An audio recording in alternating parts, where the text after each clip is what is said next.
గొప్ప ఆర్థికవేత్తను, గొప్ప పరిపాలకులను కోల్పోవడం జరిగింది.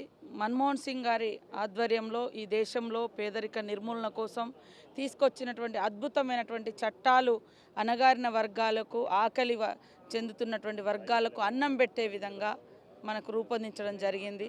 ముఖ్యంగా ఉపాధి హామీ చట్టం కోట్లాది మంది జీవితాలలో పేదరిక నిర్మూలన కోసం తెచ్చినటువంటి చట్టం. అదేవిధంగా రైట్ టు ఎడ్యుకేషన్ కానీ, ఫుడ్ సెక్యూరిటీ యాక్ట్ కానీ, గిరిజనుల కోసం ఇచ్చినటువంటి పోడు భూముల ఫారెస్ట్ రైట్స్ యాక్ట్ కానీ, ఇట్లా అనేక విప్లవాత్మకమైనటువంటి నిర్ణయాలు తీసుకున్నటువంటి మహానాయకుడు, గొప్ప పరిపాలకుడు గౌరవ మన మన్మోహన్ సింగ్ గారు ఈరోజు కోల్పోవడం అనేది మా అందరికీ కూడా చాలా బాధాకరం. కాంగ్రెస్ పార్టీకి మరింత తీరని లోటు. ఇలాంటి ఆర్థికవేత్తలు, ఇలాంటి అద్భుతమైనటువంటి నాలెడ్జ్తో ఈ దేశాన్ని మందగమనం నుంచి ఆర్థికంగా పరిగెత్తే విధంగా, అభివృద్ధి పరంగా పరుగులు తీసే విధంగా కీలకమైనటువంటి నిర్ణయాలు తీసుకున్నటువంటి మహానీయుడిని ఈ దేశం ఎప్పుడూ కూడా మర్చిపోదు.